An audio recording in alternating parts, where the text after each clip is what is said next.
नमस्कार, स्वागत है आपका। आप देख रहे हैं इंडिया डेली। मैं हूं आपके साथ विवेक शांडिल्य। दोस्तों, दर्शकों, जो लोग ऑपरेशन सिंदूर पर सवाल उठाते थे, जिन लोगों को पाकिस्तान से हमदर्दी थी, जो लोग पाकिस्तान वाले सवाल पूछते थे, तथा कथित पाकिस्तान वाले सवाल, उनको आज का ये डिबेट, आज का ये शो जरूर देखना चाहिए। उनको जवाब पाकिस्तान के उप प्रधानमंत्री से मिला है, जिसने कहा कि ऑपरेशन सिंदूर भारत की ऐसी कार्रवाई थी जिसका अंदाजा हमें नहीं था और हम कुछ सोच पाते, प्रतिक्रिया कर पाते उससे पहले 9 तारीख को एक के बाद एक मिसाइल अटैक और एक के बाद एक एयर बेसिस को निशाना बनाया जाने लगा। यानी कि पाकिस्तान को ऑपरेशन सिंदूर का जो खौफ है वो सदियों तक रहेगा। आतंकियों को पालने वाला, पोसने वाला पाकिस्तान को लगा कि पहलगाम में अटैक करके वो बच निकलेगा, लेकिन शायद वो भूल गया था ये नया भारत है और नए भारत की नीति है, हम घर में घुसकर मारते हैं, अगर कोई छेड़ता है तो हम छोड़ते नहीं। और ये बात सैकड़ों बार कही गई, लेकिन पाकिस्तान की चमड़ी मोटी है और पाकिस्तान की पूंछ कुछ ज्यादा लंबी है। वो भूल गया ये नया भारत है, दुश्मनों को घर में घुसकर मारता है। ऑपरेशन सिंदूर ने पाकिस्तान की जो लंका जलाई, उसकी तपिश उसे सदियों तक याद आएगी। भारत के ब्रह्मोस मिसाइल ने तबाही का ऐसा मंजर पाकिस्तान में लिखा कि पाकिस्तान पस्त हो गया। परमाणु धमकी देने वाले पाकिस्तान को भी घुटनों पर आना पड़ा। भारत के सामने सीजफायर की गुहार लगानी पड़ी। खुद पाकिस्तान के प्रधानमंत्री शहबाज शरीफ से लेकर मुल्ला मुनीर तक, जिसे मुन्ना मुनीर भी कहना गलत नहीं होगा, वो कबूल कर चुका है। और अब पाकिस्तान के डिप्टी पीएम इशाक डार ने भी कबूल कर लिया कि पाकिस्तान ने ही सीजफायर की गुहार लगाई थी। दिलचस्प बात तो यह है व्यूअर्स कि सीजफायर के लिए ट्रंप का नहीं, पाकिस्तान ने सऊदी अरब का सहारा लिया, कतर का सहारा लिया, जबकि विपक्ष लगातार ट्रंप के बयान पर, सरकार पर सवाल उठाता रहा। लेकिन पाकिस्तान ने साफ कर दिया है कि सीजफायर में ट्रंप की कोई भूमिका ही नहीं थी। सरकार ने आतंकिस्तान को धूल चटाई और गिड़गिड़ाने पर जंग को होल्ड किया, पॉज दिया, क्योंकि ऑप सिंदूर अभी भी जारी है।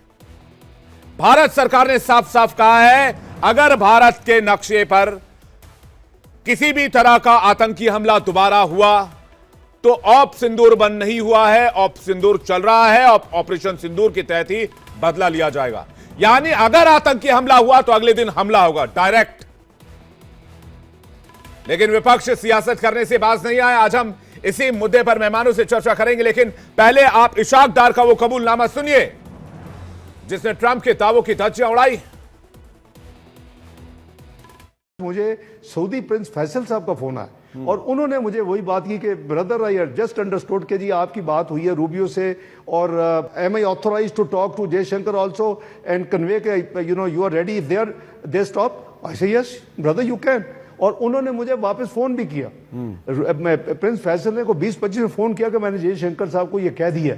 तो बात यह है कि अगर उन्होंने अपना किरदार अदा किया। दुनिया भर के देश चाहते थे कि भारत और पाकिस्तान के बीच का एस्केलेशन कम हो, लेकिन भारत ने साफ साफ कह दिया था कि मीडिएशन भारत नहीं चाहता है और ना ही कभी स्वीकार करेगा।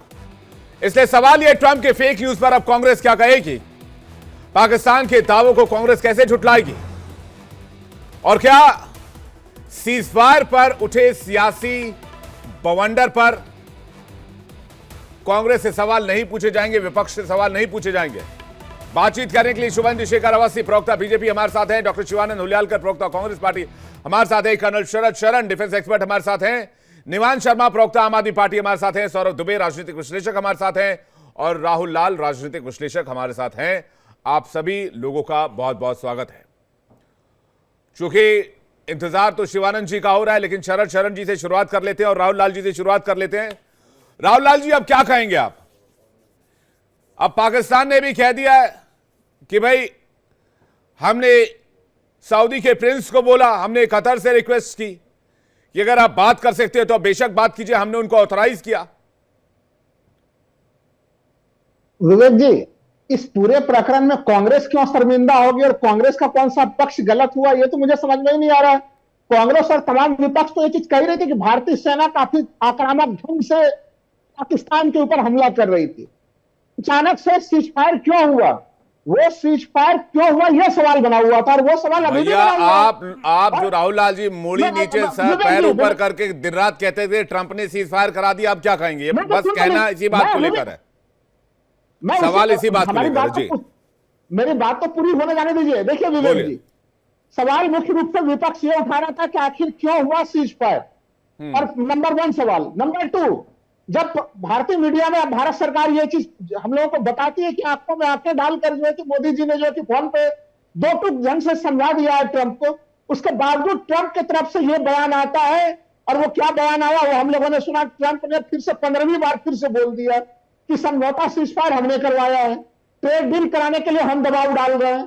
तो भाई ट्रंप के साथ, अमेरिका के साथ हम लोग एक तरह से सोचे कि स्ट्रेटेजिक रिलेशनशिप है भारत और अमेरिका का। अरे भैया, जब पाकिस्तान को मार पड़ रही थी तो दुनिया भर के देश कह रहे थे कि भैया उसको छोड़ दो, रहम कर दो, उसके लिए हो गया, इतना खर्चा पानी काफी है।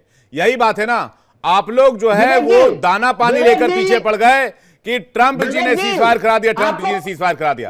अब जब ट्रंप की बात आप मान रहे हैं तो पाकिस्तान को प्रधानमंत्री की बात नहीं मानेंगे? नहीं, अच्छा आप पाकिस्तान के उप प्रधानमंत्री के बात को मान लीजिए और अमेरिकी राष्ट्रपति के बात को मत मानिए, ये तो बड़ी अच्छी बात है। मतलब हम पाकिस्तान के ऊपर विश्वास करेंगे हम लोग। नहीं तो जिसको, अरे भैया जिसको मार पड़ी वो तो पाकिस्तान तो जश्न मना रहा था। विवेक जी, अभी भी सवालों के घेरे में कि ट्रंप को आखिर किस ढंग से समझाया गया? सवालों के घेरे में राहुल लाल जी आप हैं।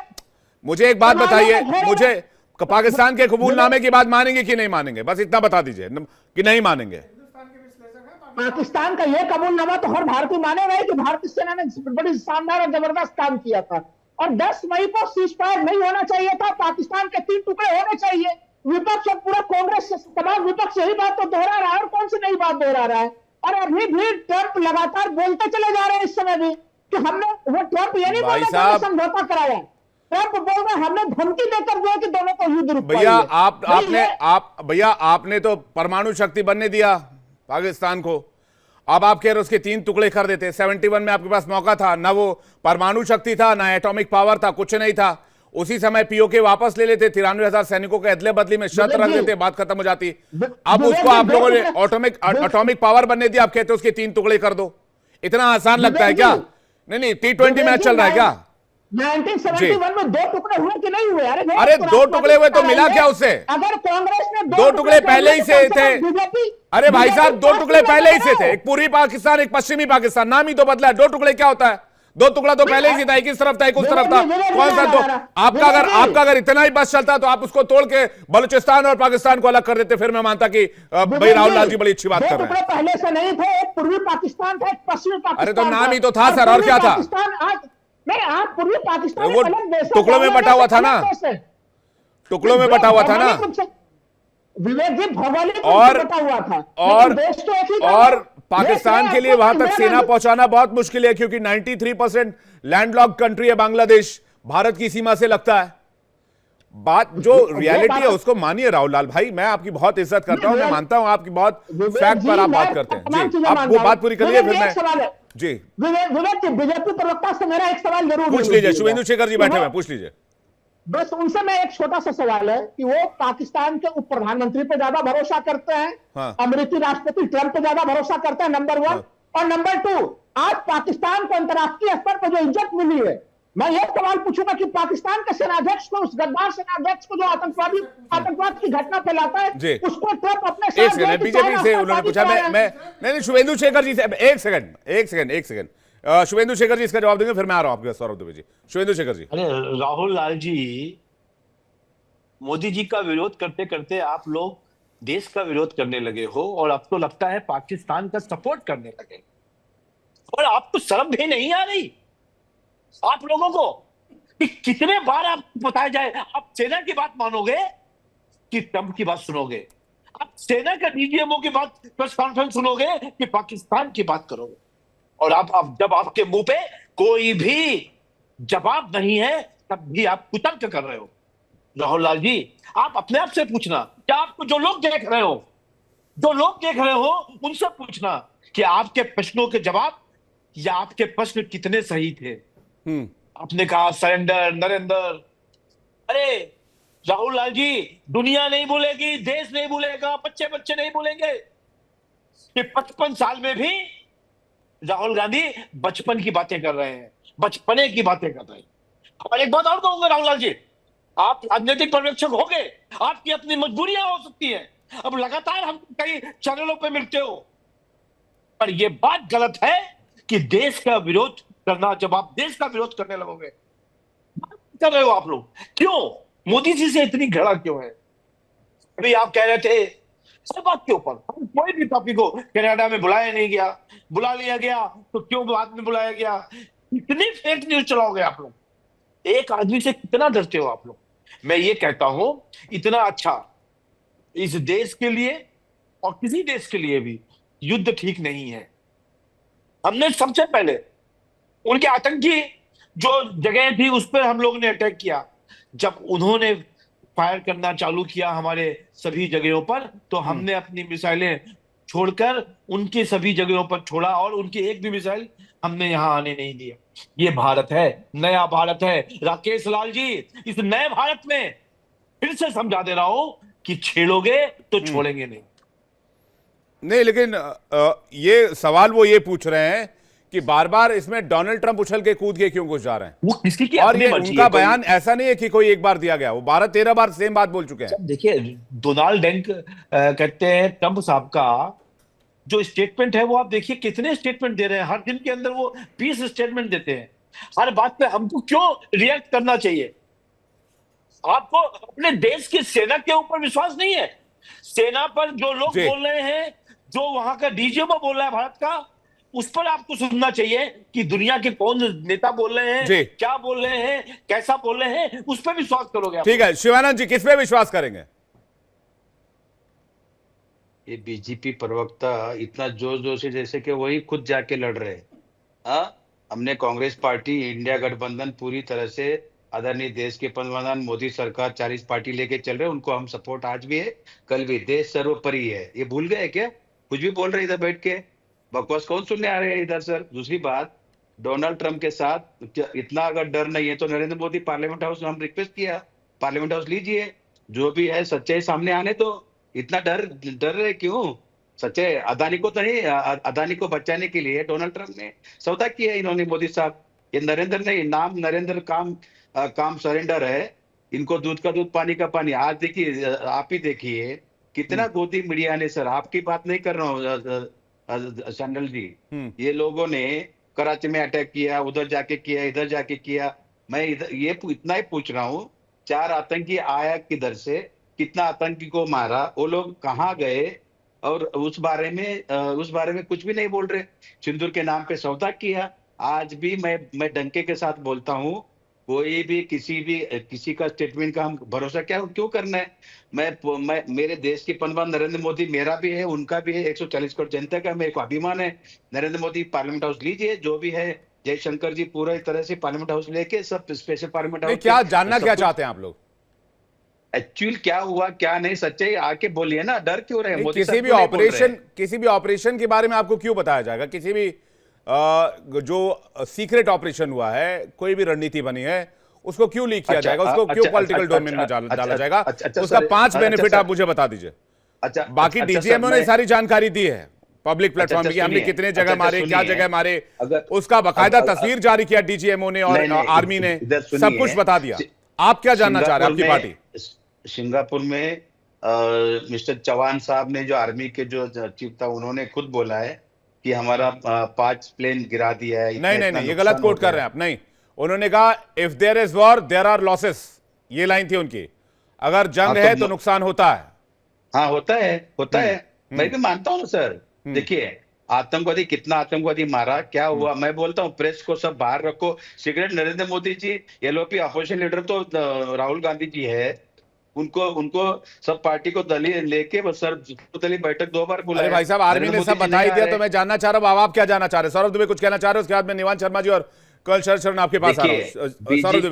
बीजेपी देखिए, मेरी बहन सोफिया कुरैशी आज जाके पाकिस्तान में रात को 1:10 हो गया नहीं, जानना क्या चाह रहे हैं? मैं ठीक है, मैं आ रहा हूँ। शिवानंद जी, एक सेकंड वेट कीजिएगा। सौरभ दुबे जी, देखिए, हो क्या रहा है कि आज जो दर्शक हैं हमारे, जो प्रबुद्ध जनता है, जो एक बड़े पैमाने पर इस शो को देखती है, वो इस शो को देख रही होगी तो ये सोच रही होगी कि आजकल लोगों, हमारे हिंदुस्तान के अंदर कुछ पार्टी के प्रवक्ताओं को या कुछ जो विश्लेषण करने वाले लोग हैं उनको क्या हो गया है कि उनका जो विश्लेषण होता है या कुछ पार्टी के प्रवक्ता जो बयान देते हैं वो लगातार पाकिस्तान के पक्ष में जाता हुआ दिखाई देता है। मैं एक सच्चे हिंदुस्तानी हूं तो एक सच्चे हिंदुस्तानी की तरह हिंदुस्तान की जो सच्ची बातें हैं उसको कहूंगा, जो हिंदुस्तान के सेना कहेगी उस पर विश्वास कहूंगा, जो हिंदुस्तान का प्रधानमंत्री कहेगा, जो हिंदुस्तान का विदेश मंत्री कहेगा, जो हिंदुस्तान के रक्षा मंत्री कहेंगे, मैं उस पर विश्वास करूंगा। ये मेरा एक नागरिक होने के नाते मेरा अपना कर्तव्य है।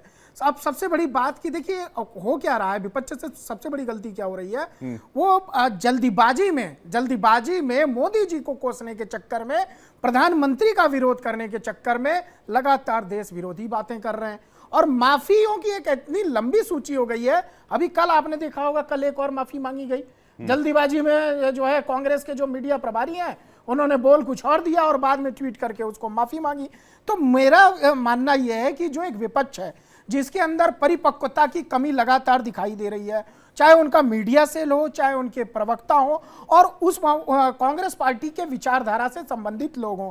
देखिए जिस प्रकार से ट्रंप लगातार कुछ भी कह रहे हैं, सिर्फ हिंदुस्तान के बारे में नहीं कह रहे हैं। ट्रंप आपको नहीं लगता भारत की गरिमा गिरा रहे हैं? नहीं, ट्रंप की क्या औकात है भारत की गरिमा गिरा यूएस के राष्ट्रपति हैं, कैसे कह देंगे? मैं बिल्कुल कह सकता हूं कि राष्ट्रपति हैं तो अपने देश के राष्ट्रपति हैं। हिंदुस्तान की वजह से ना तो वो राष्ट्रपति हैं और ना हिंदुस्तान उनको राष्ट्रपति बनाने में इंटरेस्ट लेगा।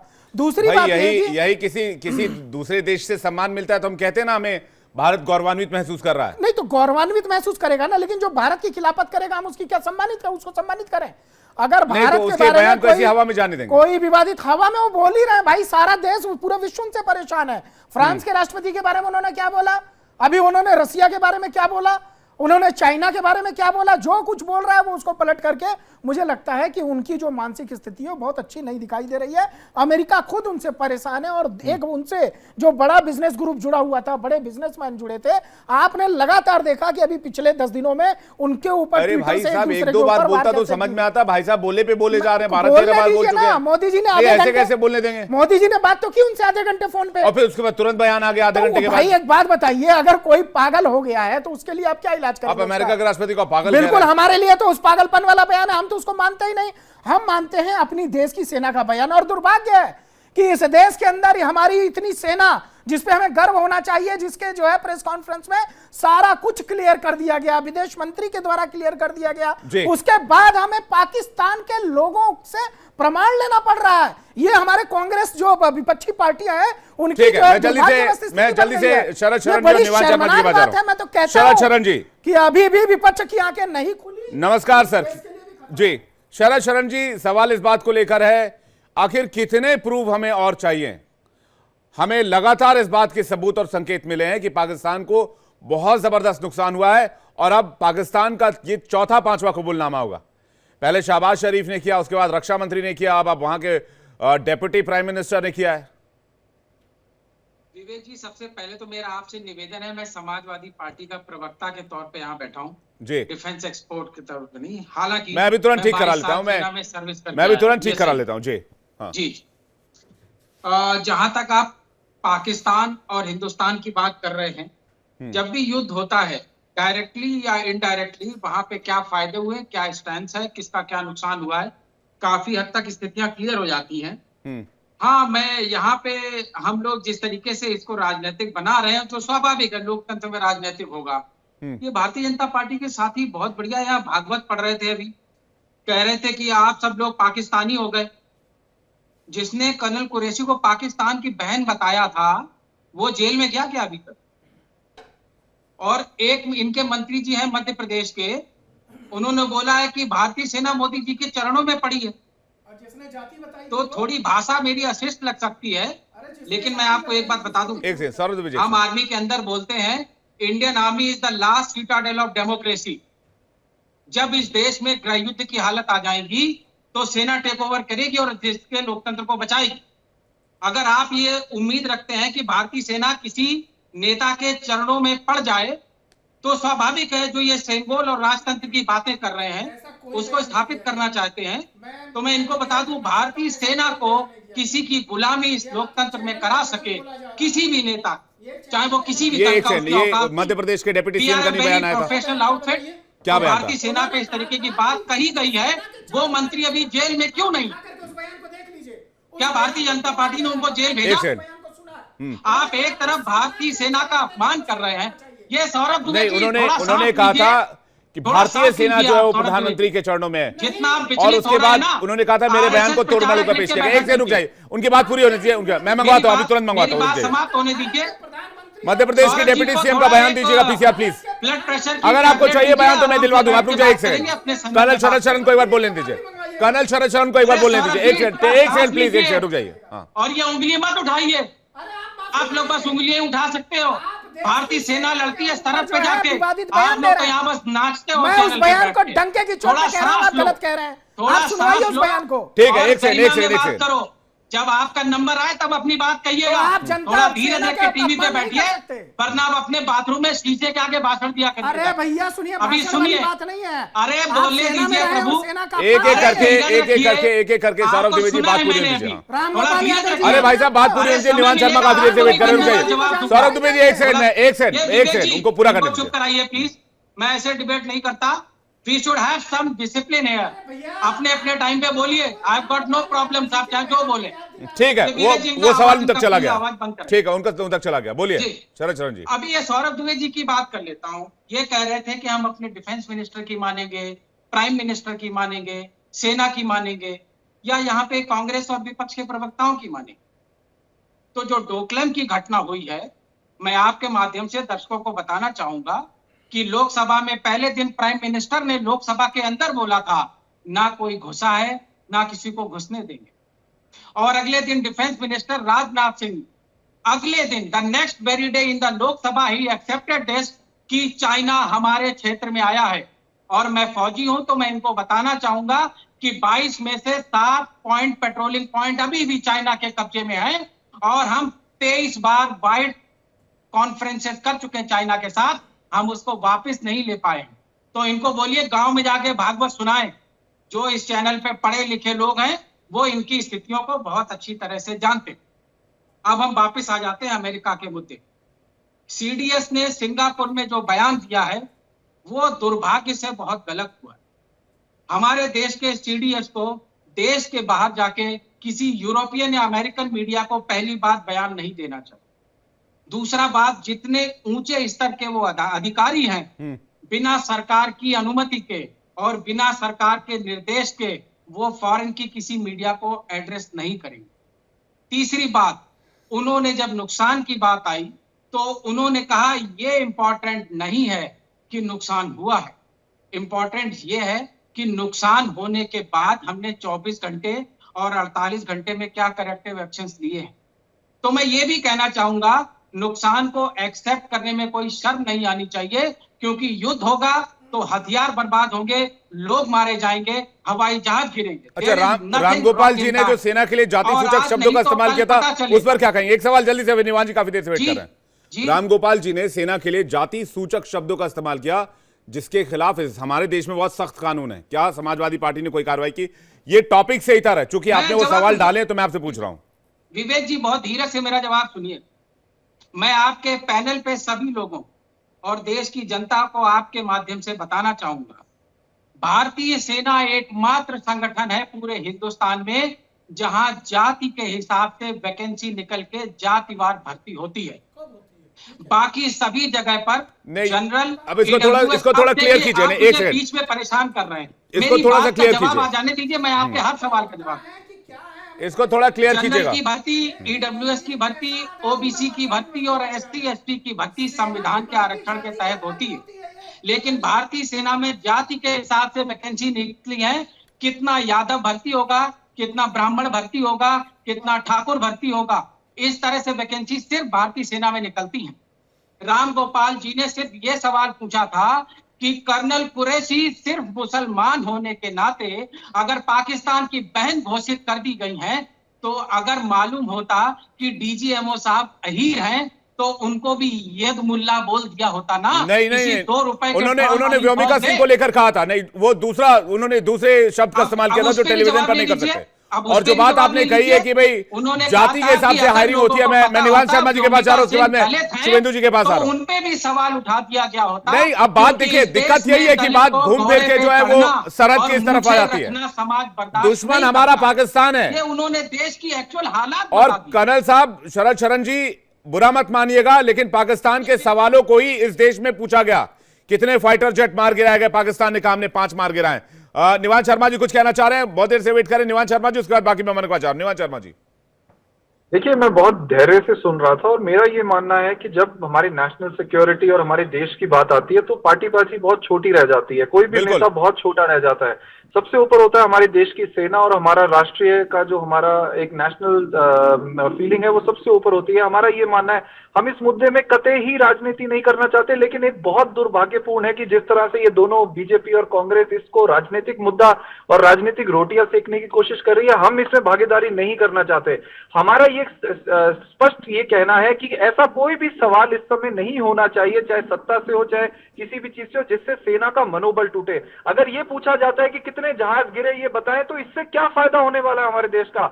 हमारे देश का तो कोई फायदा नहीं होने वाला, इससे पाकिस्तान का फायदा होगा। उनका मनोबल बढ़ेगा कि हमने इतने जहाज गिरा दिए। मुझे लगता है ऐसा कोई भी सवाल नहीं होना चाहिए इस समय सभी को जो है वो देश के साथ खड़े होना चाहिए, सत्ता में जो भी पार्टी है उसके साथ खड़े होना चाहिए। दूसरी बात, जो स्पष्ट सवाल हमारा है, हम अभी भी उस सवाल पे हैं कि जो पहलगाम में आतंकवादी हमला हुआ उसमें आतंकवादी कहां हैं, वो पकड़े क्यों नहीं गए, और वो 250 किलोमीटर अंदर घुस के आके उन्होंने हमारी बेटियों का सिंदूर कैसे उजाड़ दिया? ये हमारा सत्ता से सवाल है, क्योंकि इसमें होम मिनिस्ट्री का फेलियर है। दूसरा हमारा ये सवाल है कि होम मिनिस्ट्री का फेलियर है तो होम मिनिस्टर साहब पे अभी तक कार्रवाई क्यों नहीं की गई? क्या किसी की हिम्मत नहीं है देश में कि होम मिनिस्टर पे कार्रवाई कर पाए, जब इतनी बड़ी जो है फेलियर हो गया पहलगाम में? दूसरा हमारा जो सवाल है वो ये है कि जब हमारा फॉरेन मिनिस्ट्री को जो उस लेवल पर एक्ट करना चाहिए था कि सारे देशों को एक साथ लाना चाहिए था, पाकिस्तान को हमारी सेना घुटने पर ले आई थी, हमें उसको डिप्लोमेसी के जरिए भी पाकिस्तान को और दबाना चाहिए था। और हमारे जो हमने मनवाना चाहते हैं, जो हमारी नेगोशिएशंस होना चाहती थी, वो उसको और एफिशिएंटली उसको इंप्लीमेंट करना चाहिए। तो हमारी फॉरेन मिनिस्ट्री टोटली फेल हुई। 150 देशों के अंदर हमारे माननीय प्रधानमंत्री जी घूम के आए बिना फॉरेन मिनिस्ट्री के, बिना किसी को साथ लिए अकेले घूम के आए। और आज जब नेगोशिएशंस की और जिसकी जरूरत थी तो कोई देश हमारे साथ में नहीं खड़ा था। छोटे छोटे देश जो है वो निकल के नहीं बोलने हैं कि हम भारत के साथ खड़े हैं। फॉरेन मिनिस्ट्री का फेलियर है, होम मिनिस्ट्री का फेलियर है, दोनों पे कार्रवाई कब होगी? हमारा ये सीधा सवाल है, और कोई इधर उधर के सवाल हम नहीं करना चाहते जिससे पाकिस्तान का फायदा मिले, जिससे राजनीतिक। दूसरा हमारे इम्पोर्टेंट है कि जो भी भाजपा के नेता हैं, ये जो उल जलूल बातें कर रहे हैं कि हमारी जो सेना है वो मोदी जी के चरणों में नतमस्तक है, उन पे कार्रवाई कब होगी?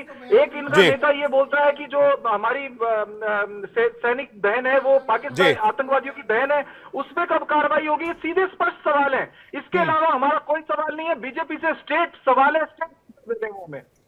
आपने बहुत अच्छी बात कही कि ऐसे सवाल नहीं पूछे जाने चाहिए जिससे कि पाकिस्तान को फायदा हो। मैं सहमत हूं इस बात से। बाकी आपके सवाल जो है उसको शुभेंदु जी उसका आंसर करेंगे, लेकिन कितने राफेल मार गिराए, कितना नुकसान हुआ, पाकिस्तान के पीएम ने क्या कहा, उसने क्या कहा, इसने क्या कहा, ये सारे सवाल तो आपके सवाल वहां भी छप रहे हैं, वहां भी हेडलाइंस बन रहे हैं।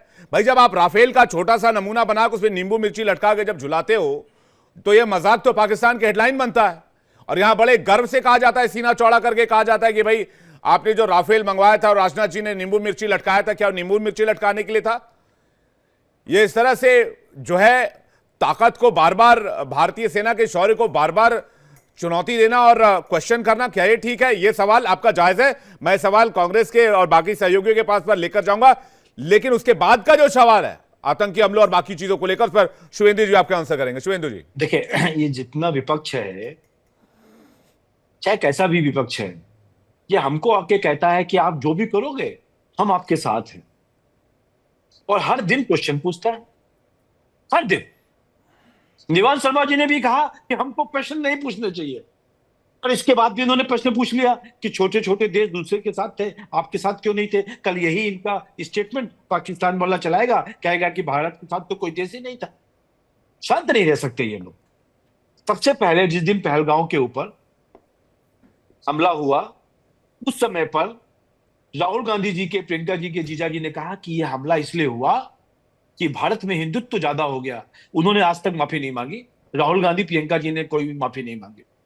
उसके अगले दिन सिद्धि, जब हमने पानी रोक दिया तो सिद्धिरमैया साहब कहते हैं, एक जगह के चीफ मिनिस्टर, कि भैया ये बताओ कि पानी नहीं रोकना चाहिए उनका।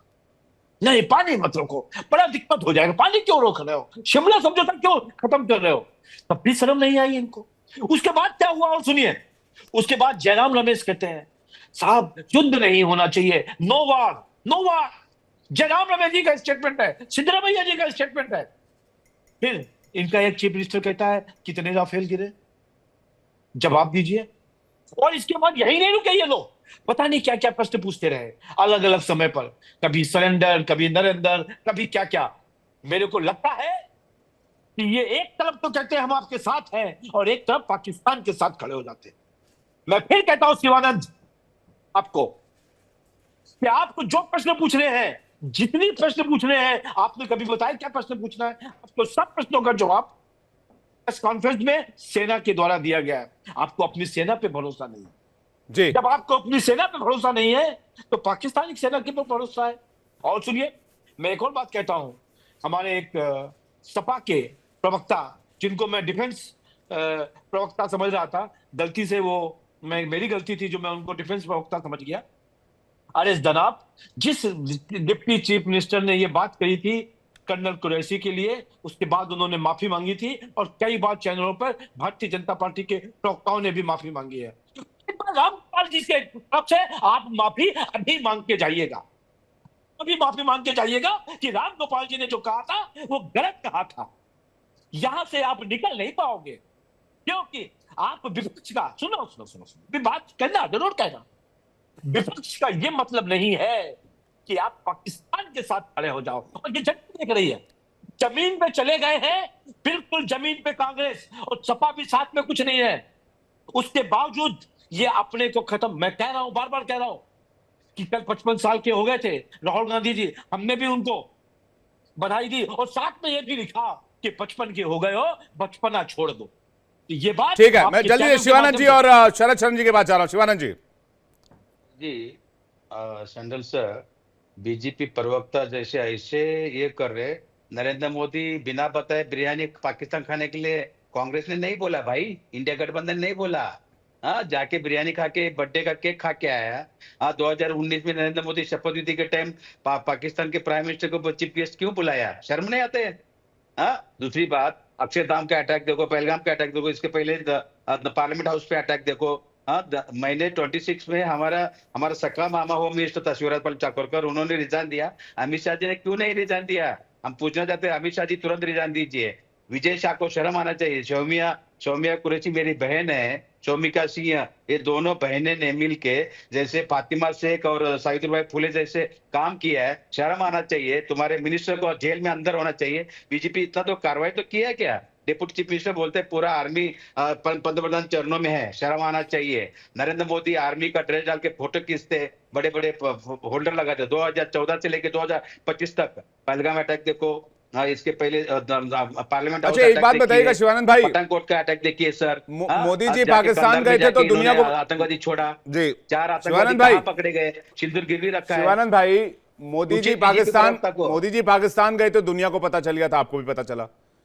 2008 में चीन में बिलावल भुट्टो के साथ सोनिया जी और राहुल जी की मुलाकात होती है, जो कि एक सीक्रेट मीटिंग थी। सैंडल जी, उस बारे में किसी को पता ही नहीं चला। आज भी 4000 किलोमीटर जगह कब्जा किया। अरे भैया, फिर आप नरेंद्र मोदी चाइना के बारे में कुछ नहीं बोल रहे। आपने हमारे साथ आपके आला कमान ने बिलावल भुट्टो के साथ कौन था? चाइना में क्या मीटिंग की थी, क्यों मुलाकात की थी, किस पर्पज से मुलाकात की थी? जरा दर्शकों को इस बात से अवलोकित कराएं। देखिए सैंडल जी, कोई भी ऐसा ये सब मीडिया के माध्यम से ये सब गुमराह करने का स्टाइल है। राहुल गांधी को व्यक्तिगत, बीजेपी प्रवक्ता को समझाइए, व्यक्तिगत कभी भी 55 एज हो गया, बचपना, ये बोलो, वैयक्तिक मत बोलो। हम देश के पंतप्रधान नरेंद्र मोदी जी मेरे भी प्राइम मिनिस्टर, मेरे को 60 अभिमान है, लेकिन इधर पहलगाम में जाके, जम्मू कश्मीर में जाके लोगों को मिला नहीं, बिहार में जाके राजनीति नहीं, खेला। प्राइम ये मिनिस्टर शर्म आना चाहिए। वो खुद से नहीं है, आरएसएस को शर्म आना उनको चाहिए। देश ने कौन इलेक्ट सा किया। काम पहली बात सुनिए मेरी बात, एक सेकंड सर, एक सेकंड 2025 तक शरद चरण भी कुछ कहना चाह रहे हैं, बैक टू बैक सवाल ले लेता हूं क्योंकि शुभेंदु उसके बाद में आ रहा हूं। राहुल लाल जी काफी देर से वेट कर रहे हैं। किसान बिल का क्या हुआ? फार्मर को 700 लोगों किसान मर गए। शर्म आना चाहिए बीजेपी आरएसएस को। शरद चरण जी, उसके बाद में सौरभ दुबे, राहुल लाल आपके पास आ रहा हूं। एक सेकंड रुकिए, शरद चरण जी रुक जाइए, नरेंद्र मोदी को एक सेकंड शरद चरण जी, एक बार जरा ये नक्शा सबको दिखा दूं फिर बोल। हाँ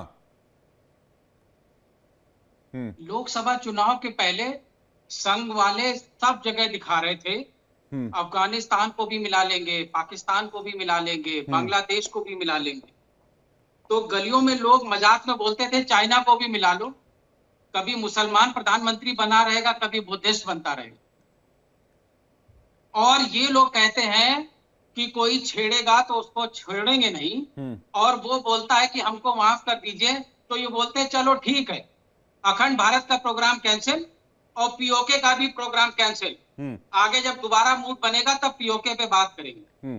तो ऐसे कौन से अब नए हालात का हम इंतजार कर रहे हैं पीओके लेने के लिए? कम से कम 2024 तो आपको लगता है पीओके लेने, विवेक जी आप सेना में थे, मैं एक छोटा सवाल, आप सेना में थे, आप कई सालों तक सेना में रहे, आपको लगता है पीओके लेने के लिए हालात एकदम मुफीद थे? एज अ सैन्य अधिकारी आप ऐसा महसूस करते हैं? आप बिल्कुल फेवर में थे। ये मार्मिक बात है, तो इसका भी जवाब सुन लीजिए। अखिलेश जी 8 साल 6ठी क्लास से लेके 12वीं क्लास तक मिलिट्री स्कूल में पढ़े। मैं 22 साल फौज में सेवा करके आया हूं। तो हमारे जो बीच में अंडरस्टैंडिंग है और जो हमारी पार्टी का स्टैंड, आपने देखा होगा जब से ये घटना हुई है तब से अभी तक समाजवादी पार्टी ने कोई भी ऐसा स्टेटमेंट नहीं दिया है, क्योंकि हम समझते हैं कि देश की सुरक्षा का मसला है। लेकिन जब आप नसों में सिंदूर भर के गली गली घूमने लगते हैं, जब आप युद्ध के बीच में तिरंगा यात्रा निकालने लगते हैं, तो राजनीतिक सवाल उठेंगे। इसलिए मैंने ये सवाल उठाया कि जो अखंड भारत की बात कर रहे थे, वो पीओके लेने का मौका जब मिला था तो उसको क्यों छोड़ दिया? क्या अगली बार फिर आतंकवादी हमला करेंगे तब पीओके लेंगे? ले लेना चाहिए था। सेना तैयार थी, हम बहुत मजबूती से लड़ रहे थे। तो मैं फिर बोलता हूं, कोई आपके पैर पकड़ लेगा, माफी मांग लिया, तो जो 26 जेएनके में मर गए, जिनका सिंदूर पहुंच दिया, उससे आपने उन महिलाओं से अनुमति लेके माफी दी या बोला कि हम बड़े आदमी हैं जाओ माफ किया? किससे पूछ के माफ किया और किसने माफ किया? जी, बड़ा स्मार्ट आंसर है शरद भाई आपका। आपने पहले डिस्क्लेमर लगा दिया इस पे, लेकिन सिर्फ शरद भाई एक सेकंड, सौरभ जी मैं आ रहा हूं आपके पास। शरद भाई एक सेकंड, शरद जी एक सेकंड, सिर्फ 26 लोगों का सिंदूर नहीं छिना कश्मीर में, पूरे भारत में हजारों लोगों की जान गई आतंकी हमले में, हजारों माताओं और बहनों का सिंदूर छिना है। तो सिंदूर आज ही गर्म, आज ही लाल क्यों हुआ? इसे तो और पहले ही गर्म और लाल हो जाना चाहिए था। ये सवाल है और ये सवाल पूछे जाएंगे। 1984 में जब इजराइल के साथ, इजराइल ने बस ये कहा था जामनगर एयरबेस दे दो, हम पाकिस्तान के न्यूक्लियर कार्यक्रम को अटैक करके खत्म कर देंगे, तब हमारे अंदर इतनी ताकत क्यों नहीं हुई? हम किसके आगे सरेंडर कर गए? हम किसके आगे झुक गए? जब 71 में 93,000 सैनिकों की पतलून हमने वापस की पाकिस्तान को, जब हमारे पास मौका था कि हम ये एग्रीमेंट कर सकते थे, तुम 93,000 सैनिक ले लो और पीओके छोड़ दो, पीओके खाली कर दो, हम तुम्हारे 93,000 सैनिक को, तुम्हारा जनरल तुम्हें वापस करते हैं, तब हम किसके सामने सरेंडर कर गए? ये तमाम सवाल हैं और ये पूछे जाएंगे।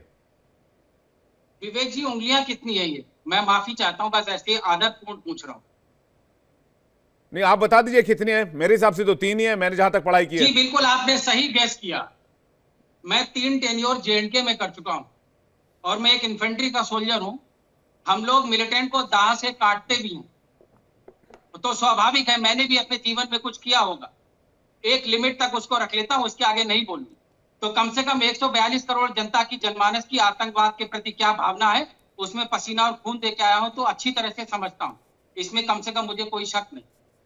लेकिन आप अगर 71 की तरफ चल दिए हैं तो मैं थोड़ा और पीछे लेके जाता हूं। चलिए। हिंदू महासभा ने मुस्लिम लीग के साथ बंगाल प्रोविंस में 1942 में सरकार बनाई और हिंदू महासभा ने बोला हिंदू राष्ट्र बनना चाहिए, मुस्लिम लीग ने बोला मुस्लिम राष्ट्र बनना चाहिए। उसके बाद ये जो पाकिस्तान बना है, उसमें आप कितना योगदान देना चाहेंगे इन लोगों को? उसमें और जो गांधी जी की जिस तरीके से हत्या हुई और जो लोग 7-7 बार अंग्रेजों को माफीनामा दे चुके हैं, स्वतंत्रता आंदोलन में जिनका 0/सन्नाटा योगदान है, अब इतिहास में और पीछे मत जाइए, नहीं तो 12वीं शताब्दी के पीछे भी जाना पड़े। ये हम वर्तमान में बात कर लेते हैं, जिनका स्वतंत्रता आंदोलन में कोई योगदान नहीं, 52 साल कभी झंडा नहीं फहराया। आपके माननीय ब्राह्मणों जी, अब ठीक है, बहुत देखिए टॉपिक बहुत डाइवर्ट हो रहा है, टॉपिक बहुत डाइवर्ट हो रहा है। सौरभ दुबे, इसके बाद मैं आपके पास आ रहा हूं। इतिहास में नहीं जाना, नहीं, अब इतिहास में आए तो एक बात को और शरद भाई जवाब दे दीजिए कि जब आपके जो दिवंगत नेता माननीय मुलायम सिंह जी क्या कहते थे चीन की सीमा को लेकर, यूपीए सरकार को क्या नसीहत देते थे, 62,000 स्क्वायर किलोमीटर का क्या भाई, 1947 में भारत आजाद हुआ था ना, तब तो आपका जो पूरा का पूरा कश्मीर है वो तो आपके पास ही था, या फिर आपके पास मौका था, आप कश्मीर ले सकते थे। 62,000 स्क्वायर किलोमीटर जब चीन ने रख लिया, उसके बाद हमने क्या किया, इसी पार्लियामेंट में कहा गया था कि भाई लद्दाख की जमीन पर कुछ एक घास एक तिनका तक नहीं उगता, उस जमीन का क्या करेंगे, तो जवाब मिला उसी पार्लियामेंट में एक हमारे नेता की तरफ से कि सिर पर बाल नहीं होते तो क्या सिर कटवा दें। इसी पार्लियामेंट में पूर्व रक्षा मंत्री ए के एंटनी साहब ने कहा था कि बॉर्डर पर रोड बनाकर क्या करेंगे, जब उस बॉर्डर से उसी रोड का इस्तेमाल करके जो दुश्मन अंदर आ जाएंगे। बॉर्डर इंफ्रास्ट्रक्चर के मामले में सब कुछ जीरो था, सेना को एम्पावर करने के मामले में आप रह चुके हैं सेना में, आप यथास्थिति को जानते हो, और आपने ये बात पहले भी कही है कि देश में जो सवाल पॉलिटिकली उठाए जा रहे हैं क्योंकि इसका पॉलिटिकली माइलेज लेने की कोशिश की गई। मैं सौरभ दुबे जी के पास जा रहा हूं। सौरभ दुबे जी, क्या ऑप सिंदूर का पॉलिटिकल माइलेज लेने की कोशिश किया गया, लेकिन जो बात पाकिस्तान के प्रधानमंत्री उप प्रधानमंत्री शाह डार कह रहे हैं कि भाई भारत ने हमें सरप्राइज कर दिया, हम तैयारी में थे लेकिन उससे पहले भारत ने हम पर अटैक किया। देखिए विवेक जी, मैं एक तो आपसे निवेदन करूंगा, चूंकि सुप्रीम कोर्ट ने एक अभी निर्णय दिया था कि वीर सावरकर जी पे राहुल गांधी जी को फटकार लगाई थी बोलने पे, और ये कहा था कि अगर कोई भी नेता वीर सावरकर जी को लेकर बयान देता है सुप्रीम कोर्ट उसको स्वतः संज्ञान में लेगा। मेरा निवेदन है कि जो भी इन्होंने समाजवादी पार्टी के प्रवक्ता ने यहाँ पर बोला उसको हटवा दीजिएगा चैनल से। दूसरी बात, नाम नहीं लिया किसी का। तो दूसरी बात देखिए, मैं कह रहा हूं कि आपके मस्तिष्क, शरद जी एक सेकंड में आ रहा हूं, शरद जी एक सेकंड में आ रहा हूं। आपके मस्तिष्क पे कुछ भी लिखाओ, भारतीय जनता पार्टी लिखाओ, कांग्रेस लिखाओ, समाजवादी पार्टी लिखाओ, आम आदमी पार्टी लिखाओ, लेकिन दिल के अंदर आपके हिंदुस्तान होना चाहिए। अगर उस दिन मीडिया की कवरेज पे सवाल उठाया गया, मीडिया की कवरेज अब वहां तक घुस गई, रावलपिंडी घुस गई, क्या दिक्कत है भाई? अगर पाकिस्तान के लोग जो है उधर से न्यूज चला रहे थे उस पर किसी को आपत्ति नहीं, अगर हमारे मीडिया चैनल के लोग जो है जोश में अगर सेना का हौसला बढ़ाना चाह रहे हैं, इसमें कोई दिक्कत नहीं है। अगर कोई तिरंगा यात्रा, और मैं एक बात और बता दूं, समाजवादी पार्टी के प्रवक्ता को, सर मैं अपने चैनल पर फेक इंफॉर्मेशन को सपोर्ट नहीं करूंगा, वो सारी फेक इंफॉर्मेशन, मैं सपोर्ट वाली बात नहीं है, वो फेक इंफॉर्मेशन नहीं, जो भी है। लेकिन देखिए मेरा मानना है कि हिंदुस्तान की सेना के पराक्रम में अगर किसी ने जोश में कहा हो तो उसमें कोई गलत नहीं है, मैं नहीं मानता उसको। फेक इंफॉर्मेशन, कोई बात नहीं, उसको इंफॉर्मेशन से आप हटा दीजिए, लेकिन उस जोश को बरकरार रखिए, उस जोश को बरकरार रखिए, इंफॉर्मेशन, जोश और जज्बा बरकरार है, और जोश और जज्बा बरकरार रहना चाहिए। उसी जोश और में होश नहीं खो सकते ना, बिल्कुल। अब उसी जोश में अगर तिरंगा यात्रा निकाली गई तो ये तो तिरंगा यात्रा हमेशा कहता रहा हूं कि तिरंगा यात्रा कोई भी निकाल सकता है। तिरंगा यात्रा कांग्रेस पार्टी ने सबसे पहले निकाली, ये भी समाजवादी पार्टी के प्रवक्ता को या नहीं पता।